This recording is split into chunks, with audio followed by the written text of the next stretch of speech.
Hello and good afternoon to everyone and all present over here. My name is Armin Chopra and I'm the host for this fantastic session on the topic New Strategies for a Non-Profit in a Post-COVID-19 World. We have our four respected speakers with us today, three in the panel and one moderating today and would be discussing and giving their views on the topic. Before further ado, I want to invite our first speaker in the panel, who is the Chief Executive of the Center for Advancement of Philanthropy and has been with the center since its inception in 1987. Please welcome Mr. Noshir Dadrawala. Our second speaker in the panel is a humanitarian, a life coach, a social entrepreneur, and an educationist. She is the founder and CEO of Hope for the Children Foundation, a non-profit organization that was founded in the year 2006. Please welcome Ms. Caroline Valter. Good afternoon. Our third speaker in the panel is a serial entrepreneur, investor, BJP spokesperson, and served as advisor to Chief Minister of Maharashtra and government policy expert. Please welcome Ms. Shweta Shalini. Hi, good afternoon. Our fourth speaker, who will be moderating this session, has worked in the development sector for about 18 years, mainly in the entrepreneurship and impact investing space. She is former co-founder and director at Sankalp Forum. Please welcome Ms. Aparajita Agrawal. Hello and good afternoon, everyone. I would like Ms. Aparajita to take the session from here. Thank you, Armin, and it's a pleasure to be with all of you. I think this is the best way in a COVID world where we can connect virtually. So we're quite looking forward to talking to all the experts on our panel today about a real sort of situation that we have in the nonprofit world, because COVID pandemic, as it has shown us all, because it's global, it is impacting everything that we do, the way we work, the way we plan, the way we strategize, the way we are readying ourselves for any future such crisis. Today, what I'm going to do is, for this session, we will keep this fairly conversational. We are hoping to achieve three key objectives from this session. One is to highlight the extent and type of impact that COVID has created for Indian nonprofit organizations. We would like our speakers to be able to offer practical, pragmatic approaches and solutions to NPOs, to nonprofit organizations that are dealing on a day-to-day basis with this pandemic. And the third objective that we have here is to really build a case for governments and funders as well as investors to adopt a more proactive and flexible approach while they are supporting the work that NPOs, nonprofits are delivering. So with that, I'm going to start with my first question for this panel. And my first question is really about understanding what the key challenges are. Noshir, who is part of the Center for Advancement of Philanthropy, is a very well-respected figure in this area. When I started working in the nonprofit space after years in impact investing, CAP was really my first go-to organization to look at anything that I wanted absolutely credible information on. And I remember speaking to some of his colleagues to understand how to navigate the legal and regulatory mess that is there in the philanthropy world that we all deal with. So it's an absolute pleasure, Noshir, to welcome you here. And I would like you to talk about, from your own experience and from the network that you are part of, what have you seen? What are the NPOs telling you about the challenges that they're really facing? So challenges also mean it's a very interesting time. As you know, that we believe that this virus is, Shweta just said that the virus is probably the best thing that has happened to us. It's the best and the worst at the same time. And so if the virus originated in China, there's an ancient Chinese blessing and a curse all rolled into one, which says, may you live in interesting times. And this is a very interesting time that we live in. It's challenging, but it's also very interesting. It's giving us an opportunity to reinvent ourselves, to relook at ourselves, and certain things that we were very dependent on. I think it's time that we start looking at new sources, new resources, new techniques. The real challenge is that your conventional sources of funding, which probably most had become in the last 4 years because of mandatory CSR. As you know, CSR has become mandatory only since the Indian Companies Act 2013 came into force from 2014. But it suddenly has created some kind of a dependence that, I mean, that's where the money is. But this year, as we know, much of the money, which is CSR money or even foundation money, is going to COVID, and it may go on for maybe a couple of years. So your expectancy from foundations and from CSR is likely to go down. The biggest challenge will be for not the urban NGOs, but it'll be for the district NGOs who are still very techno challenged. Many of them have broadband issues. They are not computer savvy. They don't use smartphones. And much as we have, despite a lockdown, been able to carry on with our lives, many in the district level have been just, or even those who work in urban areas were least prepared for the lockdown. And even people who could probably work from home do not have access to laptops. They do not have access to, so all these kinds of things. And the biggest other challenge that will happen is that we will have to do most things virtually. I think gone are the days when you might be able to walk into a corporate and speak to them about your project and make face-to-face interaction. This will also become a very easy way for people to just say, sorry, I'm busy. I can't take your call. I won't get on a Zoom call. So all this is going to be, call it challenging or call it interesting times. You'll have to reinvent. Thank you, Noshir. Carolyn, may I bring you in at this point? You are part of a non-profit organization yourself, a foundation that's also working at the implementation level. I'd love to hear from you. What are the key challenges that you face? So, so we have to take the context that, you see, NGO are always been ready to be on the ground. They've been, supporting calamities and doing, a lot of relief. But this is something different. This pandemic has hit each one of us, whether it's socially, economically. To talk more, I know Noshir already talked about funding, and I agree with him. There will be some delay in the funding, but also let's talk about the grassroots level. The way we work on face-to-face. We are used to be with people. And the challenges that we see right now is that, yes, technology will have to be blend. We will have to see how we can bring a beneficiary into technology also. But let's go back to the migration also, because some of our beneficiaries also have left the city. Also, how do we get them back? The counseling. A lot of them also have fears. They fear for their life, they fear for their family, and so there's a lot of counseling that needs to be done. Also, when we talk about funding, we have to think about retaining our staff. This is one of the challenges also. How do we retain our staff? If our projects are not confirmed or not renewed, how do we proceed? Also, when we work on the grassroots, another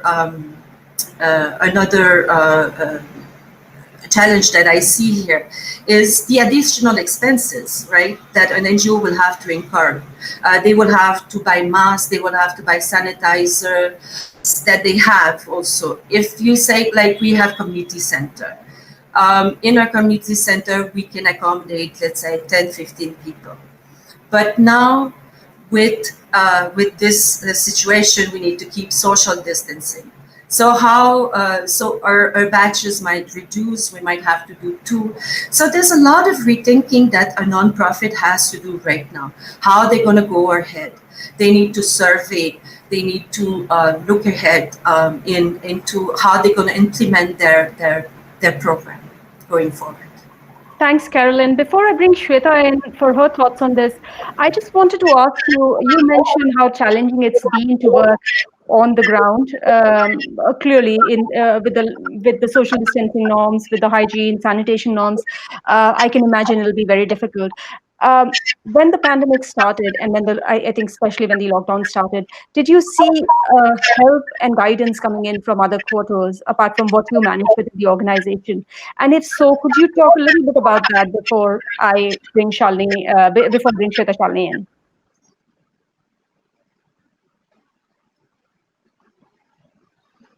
Carolyn, is that? Yeah. So sorry. Yes, please, can you repeat the question? Sure. So I Yes. was saying that you talked about working on ground with a lot of challenges. Yes. And I'm keen to understand when the pandemic and the lockdown started, did you receive support and guidance from any other quarters apart from what you could internally manage as a nonprofit? So you see, the first thing that we did when the pandemic happened is that was to secure our staff, was to make sure that they start working from home.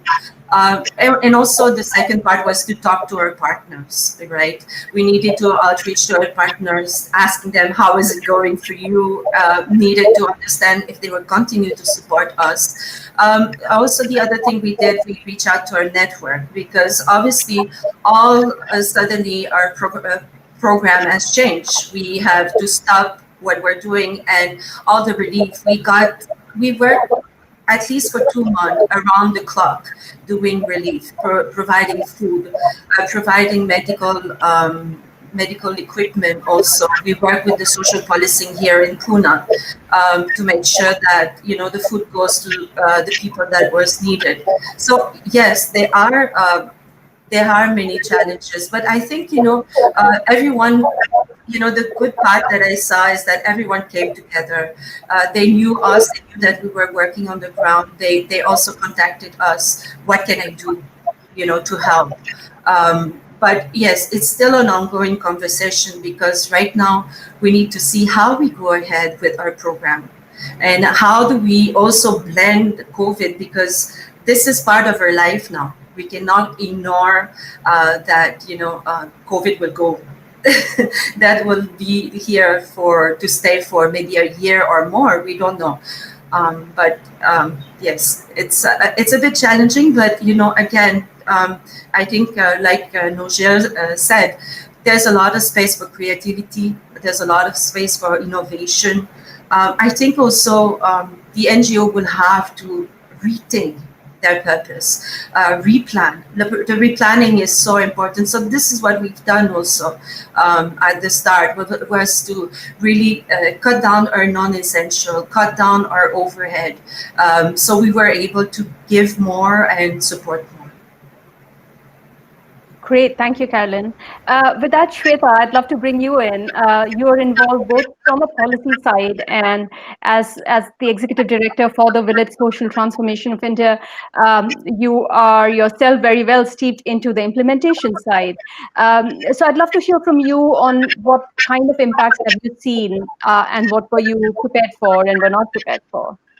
Okay, great. So in a panel, the person who speaks last, he doesn't have any points left. So, you'll have to pardon me for that. But one of the basic differences between any other organization and a non-profit organization is primarily that a non-profit organization at this point also is supposed to be working around two basic words. One is impact and the second one is response. So what we expect from a non-profit, even during COVID times, is to have maximum impact and to respond in a very agile manner. Now, if you ask software companies, I've been an entrepreneur, agility in software and software practices is very common. But agility for non-for-profits is something that is non-heard of, because a non-for-profit actually works for a very long-term vision. And that is the reason why I think one of the biggest challenge in both impact and response, because impact was impossible because COVID was something which is unprecedented. The policy changed, even ICMR guidelines changed multiple times. On-ground implementation guidelines and policies changed multiple times. So yes, I think the challenge was at both the fronts. I think Noshir has said it and Carolyn has said it. I would sum up the challenges in 3 C's. One is cash, which Noshir has spoken about. Second and most important is cohorts, I would say. See, you have your own donors and you build a relationship with them. But during COVID times, what exactly happened was these donors turned turned into cohorts where they thought that even check philanthropy was not good for probably to a not-for-profit. They would rather give to a large fund or to the government or to the PM care, but giving to individual and donating to individual smaller not-for-profits, it was a little risky. And last but not the least, I think Noshir has spoken about technology, but I would rather talk about a very important C, which is clean data. See, let's understand that the challenges of not-for-profit across the globe is very different to the not-for-profits in India. We have one very marginal not-for-profit, so very, very small. So we would not consider them as micro units. They are primarily extremely one or two people not-for-profit organizations who are making specific impact in certain sectors, certain fields, certain areas, and so on and so forth. So one challenge is to retain them, their employees, their mission, their programs, etc., etc. But more importantly, to get the right kind of response and the right kind of impact, even for any crisis, be it the sanitation problem, be it the migration problem, be it the food problem, be it the nutrition problem, I think data in India is extremely poor, and it is not available for policy makers, for government. So it is out of question to be available for not-for-profit, and that is directly proportional to the impact, and hence because it is not-for-profits not showing impact and no response, the CSR people do not go ahead and fund it, and hence becomes a cash problem. So I think it's a cycle which is usually present in the ecosystem, but during COVID times we saw it shortening. The time cycle really shortened, and hence we've seen, and I would know that 23% of NGOs and not-for-profit organizations have laid off their employees. Thank you, Shweta. I think really relevant point, and I'd say no, I don't think you've repeated a lot of the points. So I think some really interesting insights there. Yesterday, Ashoka University Center for Social Impact and Philanthropy launched a report, which I hope many of you have seen. And I think it's a very interesting report because it was a rapid assessment of about 50 organizations, nonprofits done in India, across sectors, across geographies. And it was quite interesting to actually read through some of the findings. And a lot of what each of you is saying is also resonating with what the majority of these nonprofits talked about the fact that a lot of them jumped straight into relief, suspended their or sort of stalled their work as usual, the programmatic pieces they were doing, because they just couldn't be with the communities, or they just couldn't operate as usual, and the communities that they worked with asked them for immediate relief and support services. I know each of you has probably been dealing with quite a bit of that as well. Some of the nonprofits I'm involved with have been struggling to actually ensure relief and rehabilitation or transport or urgent sort of relief services to the communities they work with. That said, each of them is struggling for resources. And I do want to pick up the point, Shweta, you talked about how donors, while in all their, the donors and funders, with all the noble intentions, are trying to move beyond checkbook philanthropy, and a lot of them have been very generous with the support they're giving. We are seeing this coming together, or a lot of them coming together into larger cohorts, as you call them, or into groups. So consortiums of funder that can then support sort of grassroots work.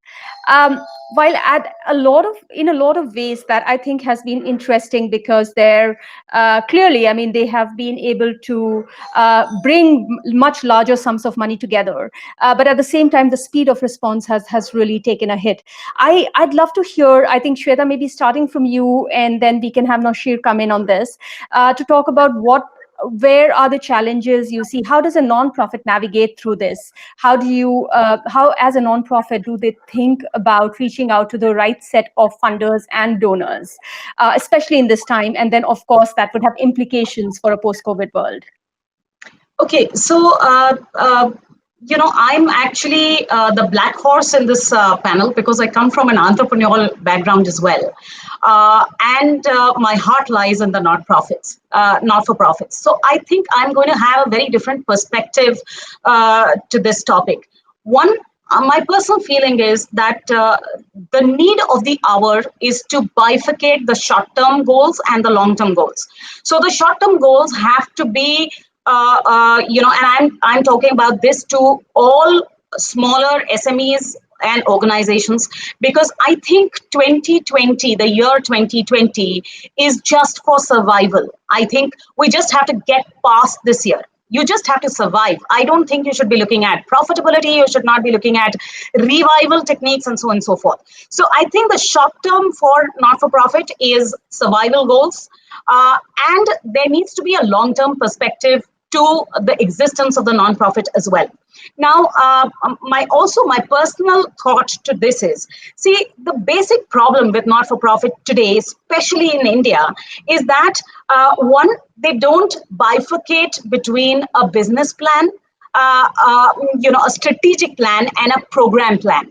And that is where the problem is. Because yes, you are not for profit, but that doesn't mean that you do not need resources to run your organization. So you need to put a business plan in place. And that business plan needs to be different from a strategic plan. Now, this strategic plan is more related to where exactly you would want to go. Which direction would you want to head? And what are your long-term visions? And last but not the least is the program plans, which is very specific, short programs. And I think the key to all of this, and rightly said by everyone else in the panel here, is to ensure that you can have these three distinct plans ready for your donors, and you keep your donors very, very close to you and ensure them and show it to them that you can respond fast, and in a very agile manner you will be able to adapt. One simple technique that I have been talking and telling different not-for-profit organization is a strategy called collaborative approach. This is the time where all small organizations need to come together to form a larger umbrella, because here we need faster response. So even if you want to come together for a program plan and not for a larger business plan, please do that. And that's the reason why I say that please emphasize on these three different plans, so that you would strategically clear that, okay, these are the people that I can have a collaborative approach with, and my program lasts for another 8 months, and this will help me survive through this year at least. Thank you, Shweta. Noshir, thoughts from you about how you have seen, nonprofits navigate through this, especially on the funding side. And if there are examples that you could bring from your own experience, that would be fantastic. So I have seen at least one organization taking a conscious choice to just shut down.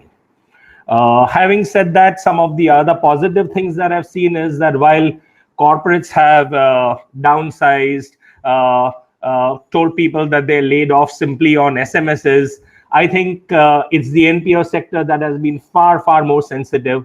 I know of one or two organizations that made sure that every employee, whether it's an executive, whether it's a grassroots level worker, everyone got their salaries paid in full, whether they were working or not.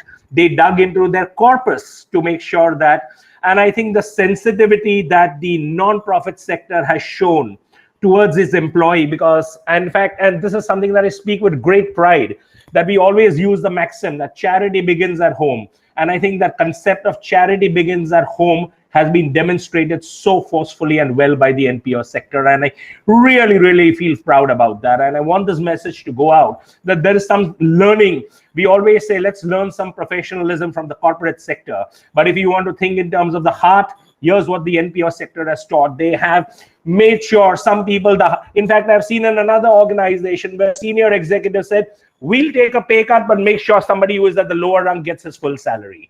And those are the kind of examples that I've seen in the nonprofit sector, which is so, so inspiring. And when I speak about corpus, I think these are some of the strategic changes that we'll need to make. Organizations that have more or less managed to survive are the ones who have managed to build corpus over the year.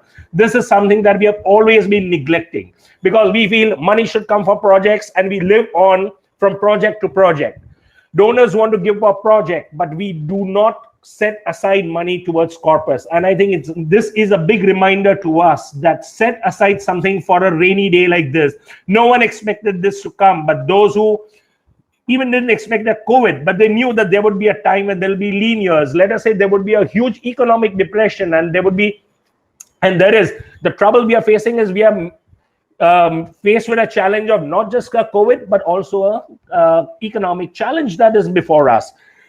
Another strong thing that we need is NGOs that have had strong boards and with strong leadership are the ones who have kind of also waded through very well. I have known of one or two organizations where board members went out of the way to provide that leadership, to provide that courage. They reached out to each and every staff member and they said, don't you worry, we'll take care of you. It's all right if we'll cut down on some projects, but we'll make sure that we take care of you. And these are some of the things that I find. There's going to be huge scope for volunteerism. I can see this happening right now. There are lots of people who want to do something. And here is the chance for us. I mean, don't think in terms of all these people, for where will we get the salaries from? I think there are a lot of people out there who have volunteered. Even there's been a huge number of first-time volunteers that we see today. And these are the people who we need to retain within the sector and ensure that they can do something more positively going on. Also, I feel that at some point of time, donor fatigue will set in where COVID is concerned. Donor will just get fed up. There's a world outside of this. And we need to look at the neglected areas. Look at things like arts, crafts, sports. These are the things also that were always neglected. But these are the things that will help us come out of COVID. So these are just some rather emotional outpourings from my side. Pardon my getting emotional about it. But that's what I have to say. Thank you, Noshir. And no, absolutely. I think I completely agree with some of the points that you have made around the urgency and the need for nonprofits to prepare for such days, because I think a lot of us think business as usual is just about ensuring we're getting programmatic funding and just delivering the results that our funders or investors are asking us to deliver. So I think this really does highlight that as an issue. Carolyn, in your work, I think I would love to hear from you how you see interaction with the donor and the funder sort of changing. Is the support largely coming for just instant relief services, or do you actually see programmatic support, more strategic support coming in as well?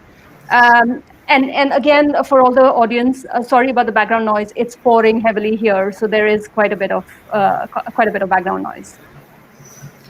Yes. So you see, we've been talking to a donor. I think it was important when the whole situation started to talk with a donor and see how we go ahead also. One of their questions has been also, how are you going to go ahead? How are you going to restart your program? There's been a lot of survey that we have been doing. We've been talking with the beneficiary constantly. Of course, the counseling is there and all. But it was also to understand, can we restart a project? Can we continue? How can we do it with all the challenges that we have? And I think the good part about our donors, and I think I can say 90% of them, is that they still will continue to help us this year. There's a hope that that they understand the situation. They understand that we have been partner maybe sometime for 2-3 years. Some I have a partner for the last 10 years. So they do understand that that there's a need for continuity. There's a need to continue to support us. So I'm a bit more optimistic. Let's say for this year. I think the advice that I can give to the nonprofit, it's talk to your donor, work with them. You see, they're also challenged, they're also puzzled, they don't understand what's going on the grassroots. So you really need to talk to them. You need to really explain them what's going on and where you're going at. work, work closely. I think there's a really a need of, coming mindfully together. And so from my side, what I see is that, again, the corporate will continue to support. They would want to see how you're going to go ahead when with your project. They do understand that there's a need for technology, but I'm not too sure if they will have extra money. Sometimes what we saw is that over the years, when we start a partnership, there's a certain amount, and then each year, with a more outreach or maybe some adding to technology and all, the amount increase. I don't think the amount will increase. We had also, they're going through our overheads. They're also looking at the outreach, the impact that will be done. So of course, everyone is a bit careful, but yes, I think also we need to think about the work that we do. Why, the purpose that we have. We need to rethink about our purpose. We need to think about collaboration. So you see, we're a grassroots NGO. So we work face to face. Technology has never been a very big part, apart from WhatsApp, a bit of social media, but it's not that our beneficiaries, because we work in the community and they're quite poor community. It's super important that we all work together at this point of time, whether with our beneficiary, with our funder, that we think about, how we can go ahead. So there's a lot of out of the box thinking that needs to be done right now.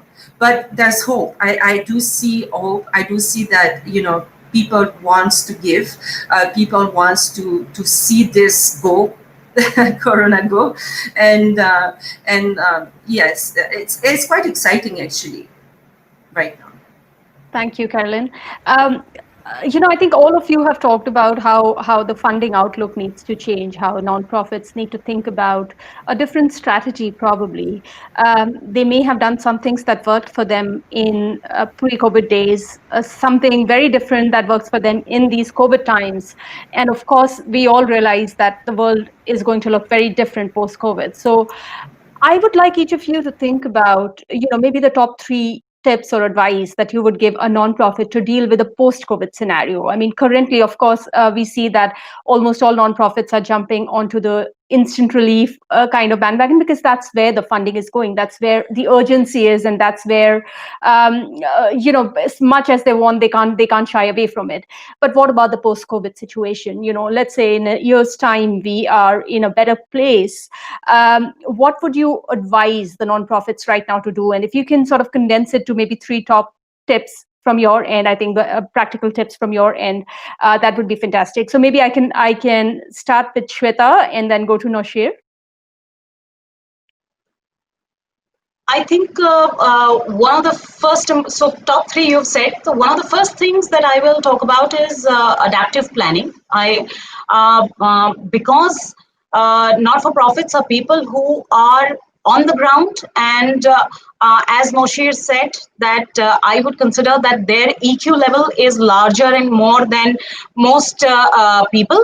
I feel they are the people to adapt to the new normal very, very quickly. So I think adaptive strategies is something that is extremely required for not-for-profits, and in a program, at a program level as well. So that is one thing that I will be talking about. Second, and the most important thing is going to be counseling. So whether it is virtual counseling, whether it is one-on-one phone counseling, but almost everyone you see during COVID times and post-COVID times, the new normal is going to be very, very bad on mental health. So I think it is critical for not-for-profits to build in programs for the new normal. So that's the second point, definitely is going to be counseling. The third and the most important thing that I would rather talk about is technology. So I personally feel that not-for-profit have to move themselves into being social entrepreneurs, and that will require knowledge of technology or competence of technology, and hence, as I've already talked about data earlier on, and a lot of other technologies to connect to ensure that there is no cash crunch and so on and so forth. So 3 picks. Adaptive strategies, which means they need to adapt, they need new programs that are adaptive to the new normal. Second, counseling, which only the non-for-profits can do. Here, I want to add that, in general, if you look at not-for-profits, then the responders, primarily the responders and the organizations which were hybrids between herbinators and responders are the organizations which are doing extremely well. And they could stand up and respond. Even the larger cohorts ensured that they got these responders to respond at the ground level. They were not scared to sit back home. They were not scared that I would get affected. And many non-for-profit organization frontline workers have actually got affected, but they have still stood the ground. They have been there. They have helped and so on and so forth. So I think responders being adaptive will also help you in responding and become the responder.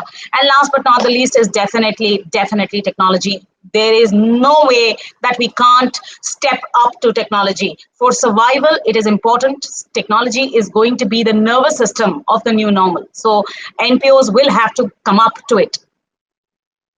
Thank you, Shweta. Noshir, would you like to come in here?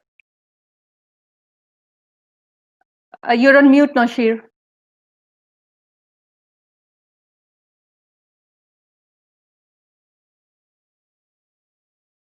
Noshir, you'll have to unmute yourself. We can't hear you.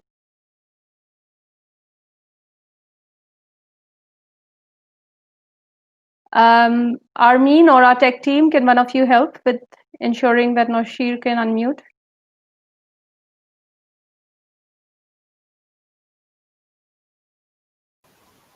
Yes, can definitely hear somebody.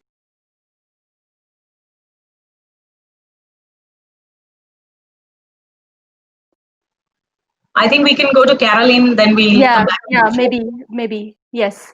Caroline, maybe you can jump in here and talk about your 3 top tips.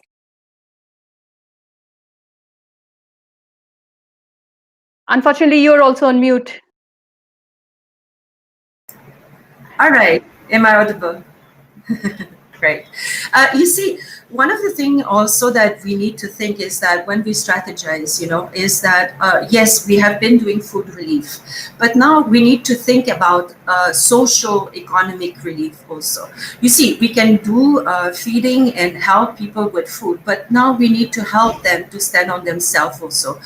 Creating avenue, creating courses, livelihood, help them also, because you see, a lot of them has been locked down without earning for the last 3 months. Whatever little saving that they have, they have used that also. So they need to pay their rent. They need to pay for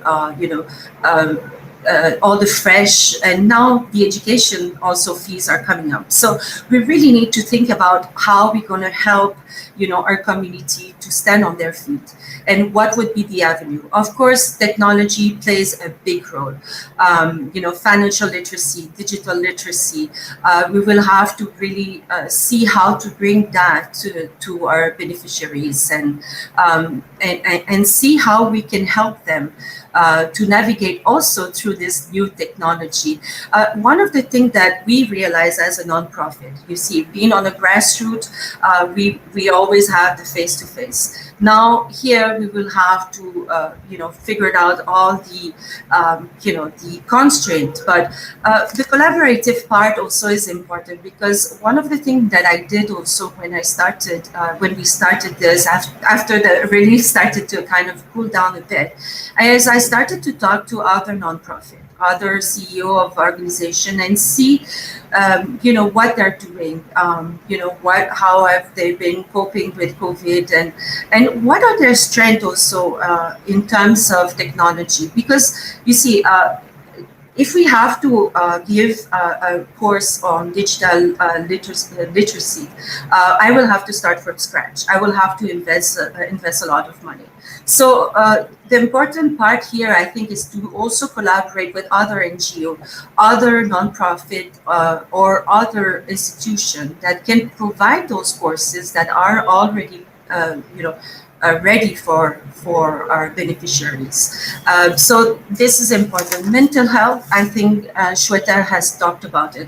Mental health is very important because you see, we with our team we have talked to almost 1,000 plus of our beneficiaries, and there's a lot of fear. They didn't understand at the start, what was going on, why the lockdown, what is the disease. There was a lot of talk that needed to be done. Now it's been 3 months. They're stressed, because of their economic. They stress about, the disease, of their health, their children that has to go back to school. So a lot of counseling needs to be done with our social worker and our teacher. I think this, for me, are the three things. Thank you, Caroline. Noshir, I see your mute button is toggling now. Yeah, you can still hear me now? I'm audible? Hello? Yes, you're audible. I'm audible, thank you. I wanted to start by saying that I completely agree with what Shweta had said. And I think my emphasis would be that we need to start re-looking at retail fundraising if we are looking at funding sources, because increasingly, because of also the COVID situation and the depression, expecting money from the corporate world, expecting money from corporate foundations is going to be very, very challenging. And therefore, if you will look at even global statistics, if you look at statistics that come out of the USA, like Giving USA, and even a recent study that was done under a year ago in India, it clearly shows that individual giving, the retail giving, the man on the street is an important giver. So we need to give more emphasis on things like retail fundraising, crowdfunding, and not ignore the individual. There is enough potential to give. I think even the individual has realized that, there's a lot of good work. And this is where, again, COVID has been a kind of a blessing for the nonprofit sector, because the government has realized the role NGOs play. Individuals have started to realize the good work that NGOs do. I think we've been all over the place, and not just doing it to show that we are do-gooders. We always were do-gooders, but this has given us an opportunity to showcase who we are and for what we are. So I think the other thing is, when you're dealing with individuals, the individual just gives from the heart. Here is an individual, he's not going to ask you for the 3 S's, that are you strategic, are you working to scale, and are you sustainable? These are the things that your big funders always ask you. You don't have to worry about that. The individual will see your good work and give you money for your good work. So my first one is the individual. Do not neglect the individual. There's tremendous scope. Think in terms of the population of this country, and everybody has the ability to give. And if you will look at some other research done, it is said proportionate to the wealth. It's the middle class and lower middle class who give even more than the wealthy and the rich. So please do not leave out the individual. The second thing is, we will certainly need to be very innovative in all our approaches to fundraising, and do not underestimate the role of the volunteer. Now is the time to think in terms of engaging volunteers in meaningful and strategic ways. And the final and the third pitch is that, and it's some kind of a takeoff from what my other panelists spoke about, that we need to be entrepreneurial in our approach. And therefore, perhaps even if you want to reinvent yourself as from a non-profit to a service providing for-profit, maybe now is the time to even think in terms of that. Because being a non-profit also has a lot of legal challenges. A for-profit, actually, if you are a complete service provider, maybe you can work it on a kind of a very professional basis, and that's probably another reinvention that you could make for yourself. Thank you, Noshir. I am going to ask all of you to also take a look at the questions tab. There are quite a few questions that have come in. So as much as you can include some answers to those in your response, I think that would be fantastic. But one of the questions that I see repeated a bunch of times is around startup NGOs and what can startup nonprofits do. I do think that our panelists have talked about about this, have answered this in various ways, but maybe I can make a start and say that to our listeners who have to our viewers who have posted it, that I think the key to for startup NGOs would be to consider collaboration in a really, really serious way. It's not just collaborating for funding, it's collaborating for the work that you can offer. If you can add a unique value to the service that you're delivering, it could be connect to a specific community, it could be connect in a geographic region, it could be that last step delivery that you can bring in, or it could be adding a missing piece of the puzzle that other larger NGOs might be, or established NGOs might be struggling with. I think you have to find that niche and figure out where you can really add that value. So I'm going to start with that and see if each of you maybe Noshir, you are unmuted right now, so maybe you can add to that, and then we can move on to the other speakers. Yeah, I think I can only repeat what I already said, that I think you'll have to look at newer avenues of fundraising. You cannot depend on the traditional givers anymore. I mean, you'll have to look at new sources. Foreign funding has already been, even before COVID, gone down. CSR money is already mopped up. Corporate funding, as in from corporate foundations, will be limited. But the important thing is for you to change your pitch. That, I mean, there's a world beyond and outside of COVID. And it's how you make your pitch, whether you make that pitch to the individual or to the institution. You've got to change your narrative. You cannot just say that COVID has taken away everything. If it has taken away everything, there's always something else that is there. And you need to be innovative enough, smart enough to tap into that. So it's time for innovation and reinventing yourself. Thank you, Noshir. Absolutely. Shweta, you had a point to make? Yes, so it's very simple. I think startup, non-startup, there are three things which are extremely important. One is cash and control. I think you have to look at where your cash is and how you can control it, right? Second is you need to look at restructuring. How can you restructure the organization? Can you collaborate? Can you diversify? Can you divest? Can you have a joint venture? Can you become a captive NGO for a larger corporate, and so on and so forth? So just do restructuring. Third, and the most important thing, I think most of the smaller startups or smaller NGOs do not look at having an experienced person on the board. This is a sector where gray hair really matters, So you need to look out for, and this is the time. I mean, this is the time where a lot of people, and especially the gray-haired ones, the more experienced ones, are sitting at home because none of the larger NGOs also can afford their salaries. So use them. They would love to volunteer. Last but not the least, I think one of the things that I would want to add, and I can see Imran Ali's question here, that as Caroline mentioned, use of technology when we are doing face-to-face, and Caroline has also said it a couple of times. See, by technology, I only do not mean a Zoom connect or a virtual connect like this. By technology, I also mean crowdsourcing of funds. Why can't you have a website or log on to a website to say and ask normal people to give you funds for the work that you're doing? By by technology, I also say that you can tie up with by an operator like a Jio or a Vodafone or an Airtel to say that every call you make, 1 rupee out of the call comes out and goes to this NGO. By technology, it also means that you can have a platform where you can showcase your product and your program plans, and you can crowdsource not your donors, but different corporates who want to work in that particular direction or in that programmatic area. So I would rather say that, as everyone in the panel has said, think innovative, think different, because the new normal is going to change the world, and so it is going to change the non-for-profit organizations as well. Thank you, Shweta. I think very, very valid point. And while you were speaking, I wanted to add that I think for nonprofits, thinking about technology is at multiple levels. Like Shweta said, it's about empowering your staff. It's about thinking about how do you use technological assets to your benefit. It's not just about using technology for communication.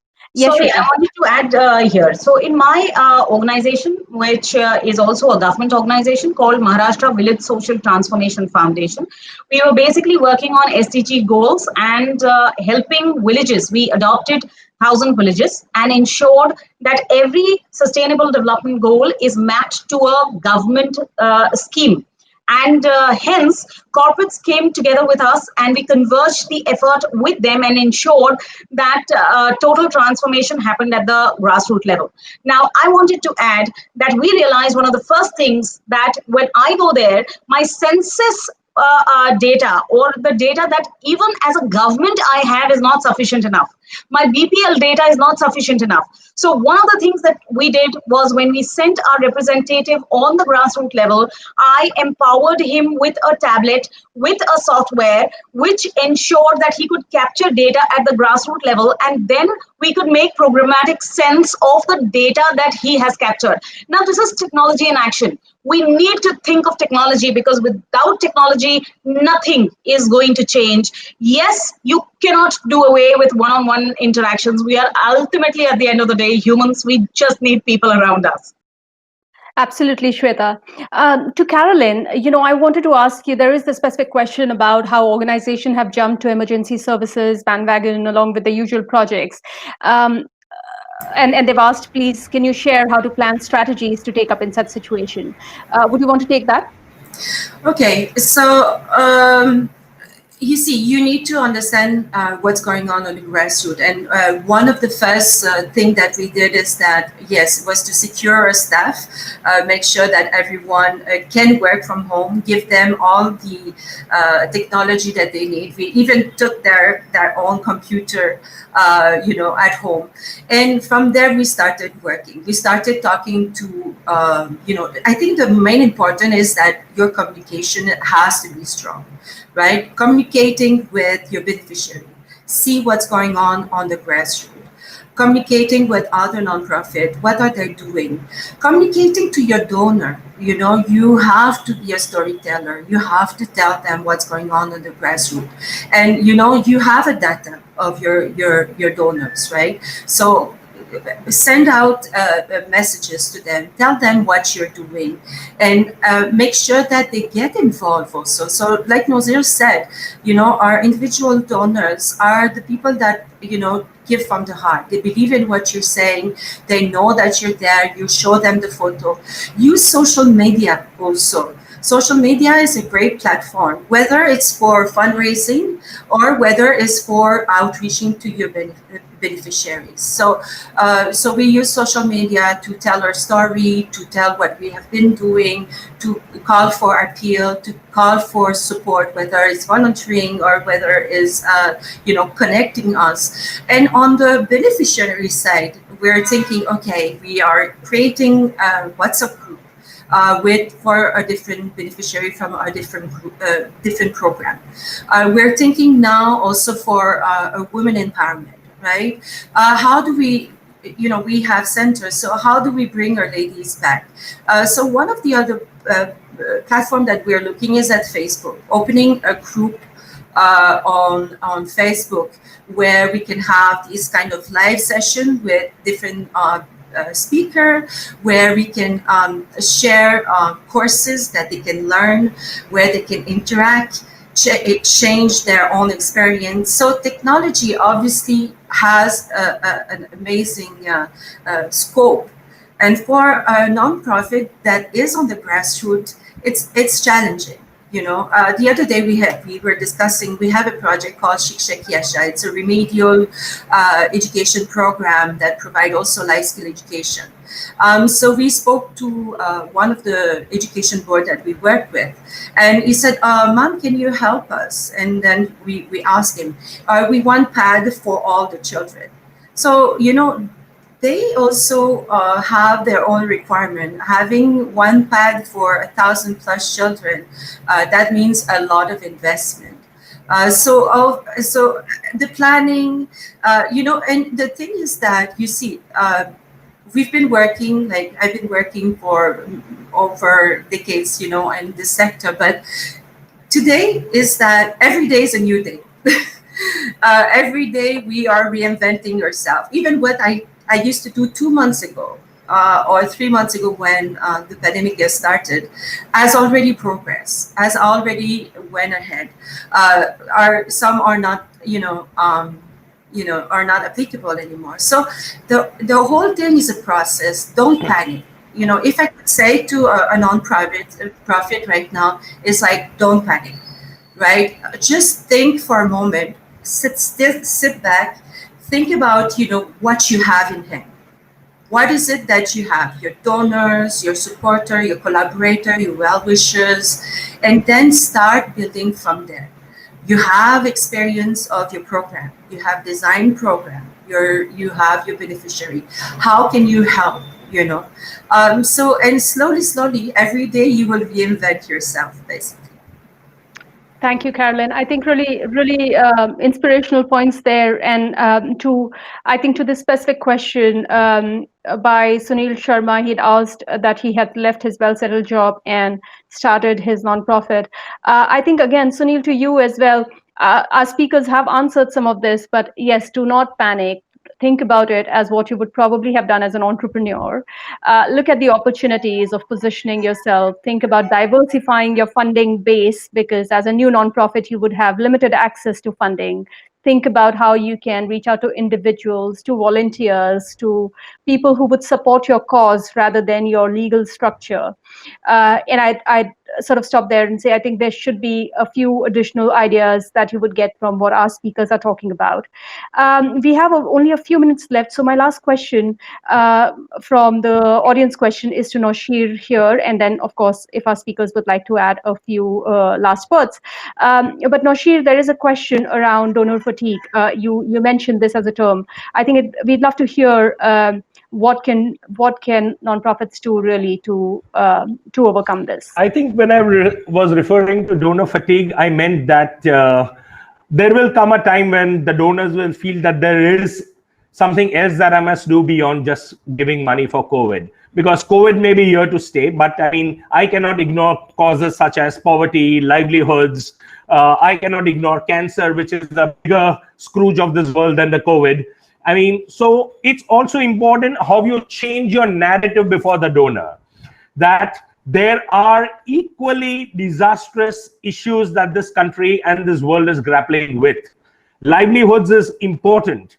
And I could spend another hour talking about that, so I won't get into that. But for people like the person you were referring to who has actually changed his job and is faced with a challenge, my parting words would be that every challenge poses an opportunity. End of the day, all of us, whether we are as social entrepreneurs or traditional NGOs, we are essentially agents of social change. We are here to bring about social change. And in an era of social distancing, please consider that opportunities are nearing. All right? Yes, thank you, Noshir. Very, very helpful. Shweta, would you like to come in and add your sort of final thoughts about nonprofits dealing with the post-COVID world? See, all I want to say, I think Noshir has said almost everything, and we've discussed almost everything. The only thing that I want to say is tough times don't last, but they say tough people do. And I also say that tough organizations do too. So just be tough, because you are the people who are seeing real pain in the world and yet surviving. You've done that all your life, and you will be required. Every single person is required, but we need to keep changing. Change is the only constant. So keep changing. I completely agree to what Noshir is saying. There is going to be a time where people are going to realize that long-term goals is important. So just focus on where you were going. Yes, this is a small term, just about a year. So you've responded to it, build programs around it, but come back to your original plan, your original direction. And I think that is what is going to make you tough and your organization tough. Shweta, while I have you on screen, I am going to ask you also, and I know we couldn't talk about this in detail in our panel, but do you think nonprofits can work with government and government organizations differently? And should they be thinking about a different strategy for dealing with that in a post-COVID world? See, I'll tell you, I am of a firm opinion that government is something which can give scale to almost everything. So, and most of the non-profits are today struggling with scale. Now, the problem is that the arrangement between them is definitely very, very difficult. I think it is difficult from both the ends because the expectations is very, very different. And that's the reason why I think we need to look at more collaborative but more convergent value systems. And that is where I talk about the difference between convergence and collaboration. Collaboration is when you and me come together with a specific goal, but convergence is you go on a path and I go on path B, but we basically converge for the same goal. I think with the government, government needs to be a facilitator which gives you a platform to scale, but you need to have a parallel path which can benefit from the government, give the scale to the government, but you need to be an independent social entrepreneur. And that's what you should be looking at, transforming from a not-for-profit to a social entrepreneur. And that's where impact and response is going to be very, very important. Fantastic, Shweta. Thank you. Carolyn, famous last words? Well, I think we have spoke about everything, but I think we need to keep in mind that yes, change means or equal growth, right? So we need to be flexible. We need to learn that okay, this as a move, the whole globe, the whole India, the whole our own world, and we just need to really take time. We look inside us. What is it that we want to do? What is our purpose? And then plan it accordingly.